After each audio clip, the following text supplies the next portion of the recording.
Class 12th के students यहाँ पे देख सकते हैं आपका भौतिक शास्त्र का त्रैमासिक परीक्षा के लिए पेपर होने वाला है। पेपर के चक्कर में नहीं पढ़ना है। यहाँ पे देख सकते हैं आपका सिलेबस जो आना है 1 2 3 4 इनसे ये इकाई आपकी 4 दी गई, यही आपकी क्वार्टरली में आने हैं। देखिए मैंने यहाँ पे लिख करके भी रखा है और आपको इन्हीं के सबसे ज्यादा इंपॉर्टेंट क्वेश्चन बताऊंगा जो कि प्रीवियस ईयर में बार बार पूछे गए और हर बार आते हैं यार, इनसे बाहर कुछ नहीं आता। आपको बस मेरे साथ वीडियो में बने रहना, सभी क्वेश्चन के आंसर मैं आपको बताऊंगा। जो मैं बता दूंगा ना वही आंसर आपको याद कर लेना है। सबसे पहले जो क्वेश्चन बता रहा हूँ ना ये वाला, आवेश का क्वांटीकरण किसे कहते हैं, आवेश का क्वांटीकरण किसे कहते हैं, सबसे ज्यादा इंपोर्टेंट क्वेश्चन है, जरूर से याद कर लेना। प्रत्येक वस्तु पर आवेश सदैव निश्चित न्यूनतम मान का पूर्ण गुणज होता है, इसे आवेश का क्वांटीकरण कहते हैं। मोस्ट इंपोर्टेंट क्वेश्चन है, सबसे ज्यादा इंपोर्टेंट क्वेश्चन है, जरूर से याद कर लेना। 2 नंबर में पूछा ही जाता है ना, तो इसे जरूर से कंप्लीट कर लीजिएगा। आवेश का क्वांटीकरण क्या होता है। और अगला क्वेश्चन रहेगा आपका विद्युत रेखाओं, विद्युत क्षेत्र रेखाओं के कोई 2 गुण लिखिए। मोस्ट इंपोर्टेंट क्वेश्चन, विद्युत क्षेत्र रेखाओं के गुण लिखिए। तो ये रहेंगे आपके विद्युत क्षेत्र रेखाओं के गुण।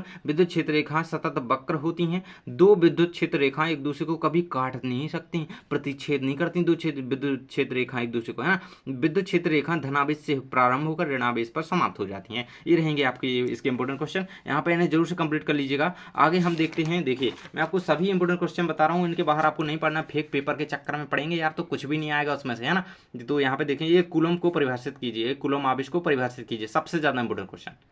एक कूलम आवेश को 2 अंक में पूछा ही जाता है, बार बार पूछा जाता है। मैं जब पढ़ता था जब आता था यार, तो आप क्यों नहीं आएगा। यहाँ पे देख सकते हैं, ये कूलम आवेश को परिभाषित कीजिए। ये कूलम आवेश वह आवेश है जो अपने ही बराबर एवं सजातीय आवेश के से हवा या निर्वात में 1 मीटर की दूरी पर रखने पर उसमें 9 × 10⁻9 न्यूटन का प्रतिकर्षण बल आरोपित करता है। ये कूलम आवेश कहलाता है। यहाँ पे ये कूलम आवेश की परिभाषा रहेगी, इससे जरूर से कंप्लीट कर लेंगे। चुंबकीय क्षेत्र रेखाओं और तो विद्युत क्षेत्र रेखाओं में अंतर करना है। मोस्ट इंपोर्टेंट क्वेश्चन, 2 अंक में पिछली बार पूछा गया था ये, है ना। चुंबकीय क्षेत्र रेखा, विद्युत क्षेत्र रेखा कंप्लीट कर लेंगे। ये वाला क्वेश्चन आपको पूरा रहेगा। यहाँ पे देख सकते हैं, आगे मैं आपको और क्वेश्चन बताऊंगा। सभी जो क्वेश्चन आपको बता रहा हूँ, है ना। यहाँ पे देख सकते हैं, गॉस के प्रमेय का उपयोग करते हुए सिद्ध कीजिए। गॉस की प्रमेय का कथन सीख लेना। गॉस की प्रमेय बार बार पूछी जाती है, यहाँ पे बाहर से क्वेश्चन बिल्कुल भी नहीं आते हैं यार, बाई के बाई क्वेश्चन आते हैं, बस आपको पता तो होना चाहिए। पिछली वीडियो में जैसा कि मैंने बताया कि समविभव पृष्ठ बहुत महत्वपूर्ण है। चलिए समविभव पृष्ठ बिल्कुल अच्छे से समझा देता हूँ, डीपली समझा देता हूँ। जिस पृष्ठ के प्रत्येक बिंदु पर विभव समान होता है, सम, उसका नाम ही है समविभव, यानी कि समान विभव। विभव प्रत्येक पृष्ठ पर देखिए उसको समझिए। पहले क्वेश्चन में ही आंसर लिखा है यार, समविभव पृष्ठ प्रत्येक बिंदु पर जो पृष्ठ होता है उसके विभव समान होता है। सीधी बात है, पृष्ठ पर विभव समान होता है तो उसे समविभव पृष्ठ कहते हैं। आंसर आएगा समविभव पृष्ठ का, है ना। जिस पृष्ठ के प्रत्येक बिंदु पर विभव समान होता है, समविभव, समान विभव, पृष्ठ पर समान विभव, तो समविभव पृष्ठ है। आंसर 2 नंबर 3 नंबर में पूछा गया तो बन जाएगा। समविभव पृष्ठ की विशेषताएं, 4 विशेषताएं आती हैं, 3 तो याद कर ही लेना। यहाँ पे देख सकते हैं 4, एक और देख लेना।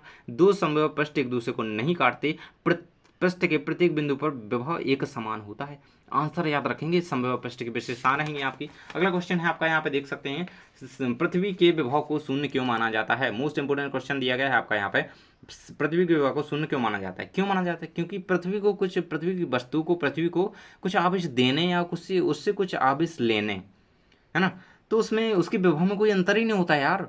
तो यहाँ पे इसलिए उसके विभव को शून्य माना जाता है। देख सकते हैं पृथ्वी का आकार इतना बड़ा है कि उसे कुछ आवेश दिया जाए या उसे कुछ आवेश लिया जाए, यहाँ पे उसके विभव में कोई विशेष अंतर दिखाई नहीं देता, इसलिए पृथ्वी का विभव शून्य माना जाता है, 0 माना जाता है। तो बस आपको याद रख लेना है। इसके बाद आपका अगला क्वेश्चन यहाँ पे दिया गया, नीचे देख सकते हैं, किसी विद्युत क्षेत्र में एक परावैद्युत रख देने पर विद्युत क्षेत्र की तीव्रता घट जाती है। क्यों घट जाती है, इसका आंसर देखेंगे। जब किसी परावैद्युत माध्यम के बाह्य विद्युत क्षेत्र ई वेक्टर 0 में यहाँ पे जब रखा जाता है तो उसके अंदर, तो इसका पूरा आंसर आपका दिया गया है यहाँ पे। ये आंसर जरूर से कंप्लीट कर लेंगे। इसके बाद मैं अगला क्वेश्चन बताऊँ, ये देखिए वही क्वेश्चन है ना, समविभव पृष्ठ किसे कहते हैं, ये कंप्लीट कर लेंगे, आंसर बता चुका हूँ पिछले, है ना।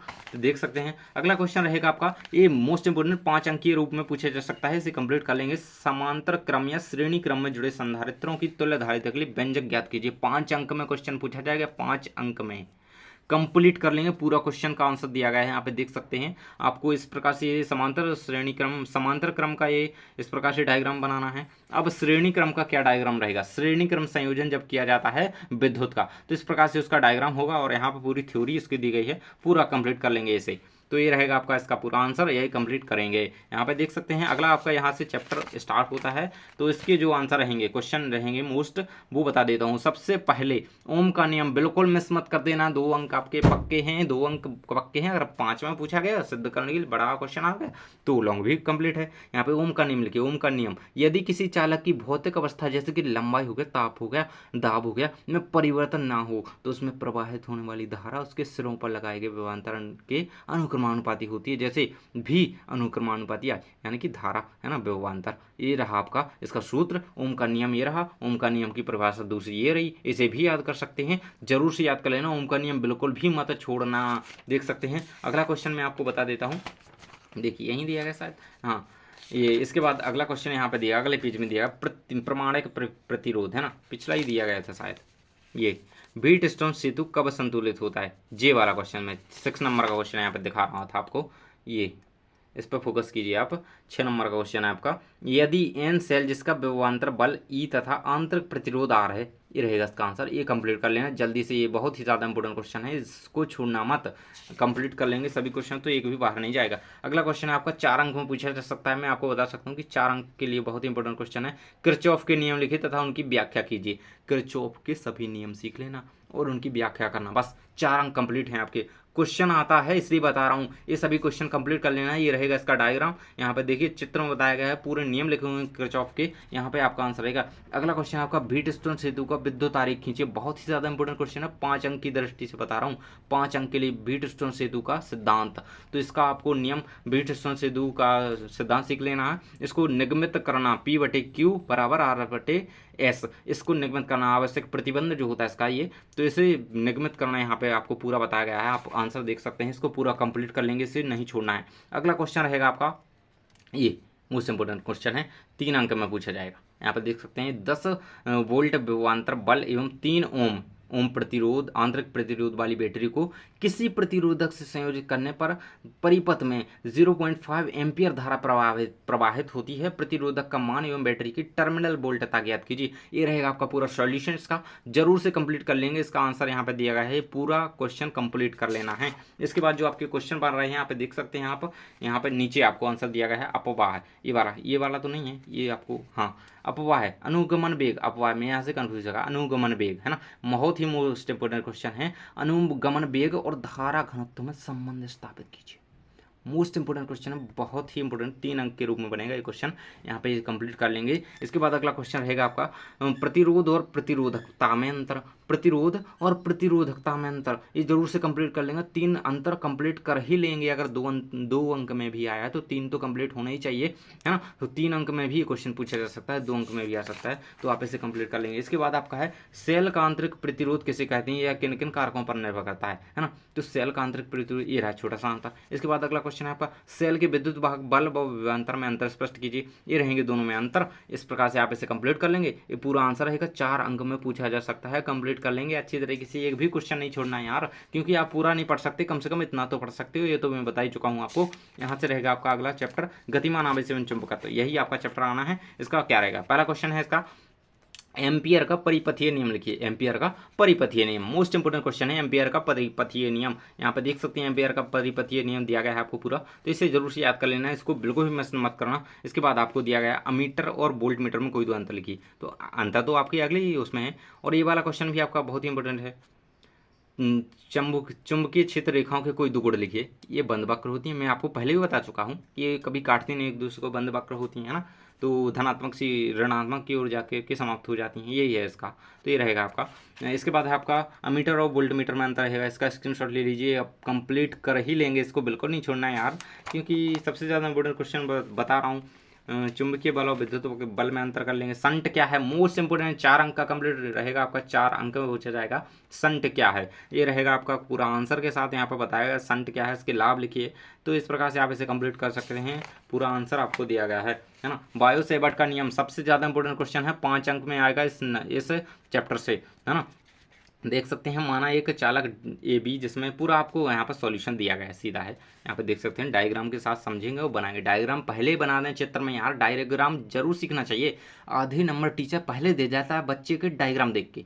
अगर डायग्राम आपने बना दिया ना तो आधे नंबर, यानी कि अगर 5 का है तो 2 वैसे ही दे देगा, तो 2 डायग्राम जरूर सीख लेना चाहिए, है ना। फिजिक्स में हो गया, बायो में हो गया, ये डायग्राम होते हैं जो, तो जरूर सीख लेना चाहिए। डायग्राम बहुत ही ज़्यादा मायने रखते हैं आपके, है ना। चुंबकीय चुंबकत्व, इससे आपके जो चैप्टर से क्वेश्चन बनने वाले हैं यहाँ पे देख सकते हैं। चुंबक के अंतर्गत कूलम का व्युत्क्रम वर्ग नियम लिखिए तथा इसकी सहायता से एकांक ध्रुव को परिभाषित कीजिए, आपका क्वेश्चन रहेगा, इसको कंप्लीट कर लेना। अगला क्वेश्चन है आपका, एक समान चुंबकीय क्षेत्र में कार्य करने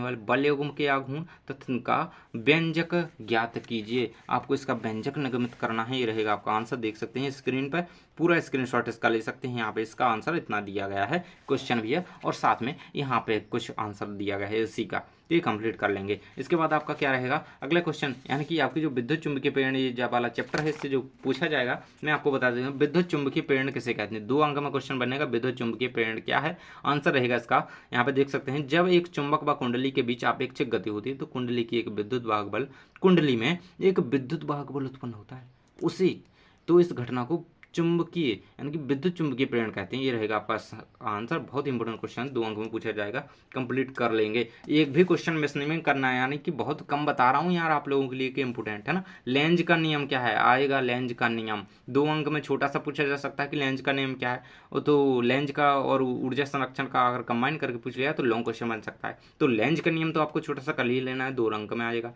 किसी परिपथ में प्रेरित विद्युत वाहक बल की दिशा, लेंज का नियम दिया गया है, याद कर लेंगे, है ना। इसके बाद है आपका स्वप्रेरण तथा अन्योन्य प्रेरणा में कोई 4 अंतर, कंप्लीट कर लेंगे, बिल्कुल मिस मत करना, अंतर आना है ना। तो स्वप्रेरण अन्योन्य प्रेरण 4 अंतर दिए गए हैं, चारों कंप्लीट कर लेंगे, स्क्रीनशॉट ले सकते हैं इसका। इसके बाद हम अगले क्वेश्चन की ओर, बहुत ही इंपॉर्टेंट क्वेश्चन पूछा ही जाता है, नामांकित चित्र जनित्र का, प्रत्यावर्ती धारा जनित्र का नामांकित चित्र बनाइए। ये रहेगा, बस इतना सा आंसर है याद, 5 नंबर में आता है, 4 नंबर में आता है, कंप्लीट कर लेंगे प्रत्यावर्ती धारा का क्वेश्चन। अगला क्वेश्चन है आपका, स्वप्रेरकत्व क्या है, स्वप्रेरकत्व क्या है, इसकी एक लंबी परिनालिका के लिए स्वप्रेरकत्व का व्यंजक निगमित कीजिए। ये रहेगा पूरा आंसर, यहाँ तक दिया गया है, आपका पूरा सॉल्यूशन करके इसका दिया गया है विथ डायग्राम, यहाँ पे देख सकते हैं। इसके बाद फ्लेमिंग का दाएं हाथ का नियम, मोस्ट इंपोर्टेंट क्वेश्चन, 3 अंक में पूछा जाता है। फ्लेमिंग के दाएं हाथ का नियम लिखिए, देखिए तो इस नियम के अनुसार यदि दाएं हाथ का अंगूठा, तर्जनी अंगुली तथा बीच की अंगुली तीनों को एक दूसरे के लंबवत इस प्रकार फैलाएं कि तर्जनी अंगुली चुंबकीय क्षेत्र की दिशा तथा अंगूठा चालक एक ही दिशा की ओर संकेत करें, तो बीच की अंगुली प्रेर धारा की दिशा बताएगी। ये रहेगा आपका फ्लेमिंग का दाएं हाथ का नियम, है ना। इसके बाद आपका क्वेश्चन, अन्योन्य प्रेरण किसे कहते हैं, स्वप्रेरण किसे कहते हैं, अंतर याद करेंगे तो ये तो याद हो ही जाएंगे, कंप्लीट कर लेंगे। इसके बाद देखेंगे, एक समतल वृत्ताकार कुंडली के स्वप्रेरकत्व के लिए व्यंजक स्थापित कीजिए। ये रहेगा आपका क्वेश्चन, इसका पूरा आंसर आपको दिया गया है, जरूर से कंप्लीट कर लेना यार। कई बच्चे वीडियो छोड़ चुके होंगे, लेकिन आप यदि देख रहे हैं अभी तक तो बहुत ही ज़्यादा यार धन्यवाद कहूँगा, क्योंकि यदि आपने ये क्वेश्चन तैयार कर लिए तो मैं आपको गारंटी दे सकता हूँ कि आप बहुत अच्छा स्कोर अपनी परीक्षा में हासिल करेंगे। यहाँ पे देख सकते हैं अगला क्वेश्चन आपका, डायनामो क्या है ना। इसके बाद आपका लास्ट चैप्टर ही रह गया है, इससे जो क्वेश्चन होंगे वो बता देता हूँ। ये रहेगा आपका, ये क्वेश्चन कंप्लीट कर लीजिएगा। इसके यानी कि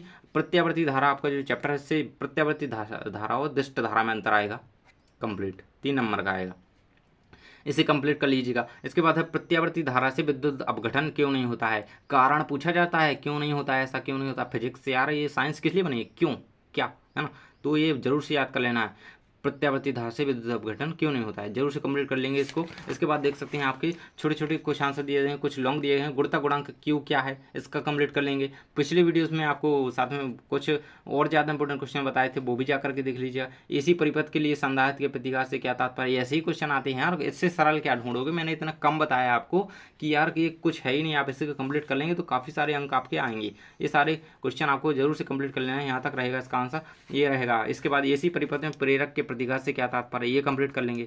सभी क्वेश्चन आपको कंप्लीट कर लेना है, एक भी मिस मत कीजिएगा इनमें से, क्योंकि मैं आपको यार इसी प्रकार से सभी इंपोर्टेंट क्वेश्चन लाता हूं और आते हैं पेपर में, तभी तो बताता हूं। यहाँ पे देख सकते हैं, ये आपको सिद्ध करना है, इसी परिपथ के लिए सिद्ध करना है, समीकरण दिया गया है ना, तो पूरा ये देख लेंगे यहाँ तक, और आगे इसका सॉल्यूशन दिया गया है, यहाँ पे पूरा सिद्ध हो जाता है, पूरा रहेगा। अब बता रहा हूँ 5 अंक का बिल्कुल धरा का धरा मिलना है, देख सकते हैं। ट्रांसफार्मर की व्याख्या निम्न बिंदुओं के आधार पर कीजिए, नामांकित चित्र बनाएंगे। चित्र तो सीख सकते हैं, चित्र बना दिए तो हम कह रहे हैं कि आपको 2 नंबर तो मिल ही जाएंगे। यहाँ पे देख सकते हैं, सिद्धांत लिख देंगे ट्रांसफार्मर का, इसका ऊर्जा क्षय के कारण तथा इन्हें कम करने के उपाय है, घिसता है ऊर्जा क्षय होता है, तो इसको कम करने के जो उपाय आप बता सकते हैं वो भी लिख सकते हैं। यहाँ पे देख सकते हैं, परिणाम सूत्र का अनुपात दिखेगा, ये रहेगा पूरा। लेकिन आपको इतना नहीं करना है, आपको चित्र सीख लेना है, सिद्धांत सीख लेना है, इसके ऊर्जा क्षय के कारण सीख लेना है, बस। मैं आपको ऊर्जा क्षय को कम करने के का उपाय, ये रहेंगे ताम्रहास, ताम्र हानि, सैथिल हानियाँ ह्रास, लोह हानियाँ ह्रास, चुंबकीय फ्लक्स के क्षरण के कारण। इनके अंदर पढ़िए, बहुत ही सरल भाषा लिखी हुई है, देख सकते हैं। तो इस प्रकार से आपके कंप्लीट हो जाते हैं यहाँ तक। ये रहेंगे 1 2 3, ये वाला आपका जो है ऊर्जा क्षय के कम करने के जो उपाय हैं यहाँ पे दिए गए हैं, तो इन्हें आप कंप्लीट कर लेंगे। तो ये था आपका त्रैमासिक परीक्षा के लिए बहुत ही ज़्यादा इंपॉर्टेंट पोर्शन, मैंने आपको सभी बता दिया है। यही चैप्टर आपके पूछे जाने हैं, देखिए यहाँ तक प्रत्यावर्ती धारा तक, तो मैंने आपको सभी कंप्लीट करवा दिए हैं। यहाँ पर देख सकते हैं मैंने आपको इंपॉर्टेंट क्वेश्चन बताए हैं उत्तर सहित, तो इसे आप यदि कंप्लीट कर लें तो आपकी त्रैमासिक परीक्षा में से बहुत सारे क्वेश्चन आएंगे। और आप लोग इधर उधर भाग रहे हैं, फेक पेपर पूरे यूट्यूब पर पड़े हुए हैं, उनमें से कुछ भी नहीं आएगा यार। मैं यहाँ पे सिलेबस आधारित बता रहा हूँ, इसी में से आएगा आपका पक्का पूरा आएगा, है ना। क्योंकि यार अनुभव है, और पिछली बार में हमने जो बताए थे पेपर में आए थे, तो बच्चे बताते हैं कि आते हैं, तो हम इसी प्रकार से बताते हैं। क्योंकि सिलेबस है यार, जो आपकी अभी बोर्ड द्वारा कुछ PDF जारी किए गए थे, जिसमें बताया गया कि विद्यार्थी की परीक्षा की योजना क्या है, उसे त्रैमासिक से पहले पहले क्या पढ़ लेना चाहिए, तो वो सारा इसमें बताया है मैंने, है ना। तो जो पॉइंट उन्होंने बोर्ड से जारी किए थे कि ये बिल्कुल बच्चे का कंप्लीट होना ही चाहिए, तो वही मैंने बताए हैं यार, वो क्यों नहीं आएंगे। तो आपको ये कंप्लीट कर लेना है, बिल्कुल भी मिस मत करना है इनमें से ये भी क्वेश्चन जो इस वीडियो में बताए हैं। कि अगर आपको समझ में नहीं आए तो वीडियो एक बार और देख लीजिए, पिछला वीडियो देख ली, कमेंट में बताइए यार कि क्या चाहिए, कैसे क्वेश्चन चाहिए, 2 अंक की चाहिए, 3 अंक की चाहिए, सब वीडियोस अपलोडेड हैं। मैं कब से इंपॉर्टेंट क्वेश्चन प्रोवाइड कर रहा हूँ, कम से कम आपको 15 दिन पहले से मैं आपको इंपॉर्टेंट क्वेश्चन प्रोवाइड करा रहा हूँ, आप देखते ही नहीं। आप देखिए और सभी क्वेश्चन के आंसर याद कर लेना, बिल्कुल आपका पेपर बहुत अच्छा जाएगा। मैं आपको यही शुभकामनाएं देता हूँ। Thanks for watching.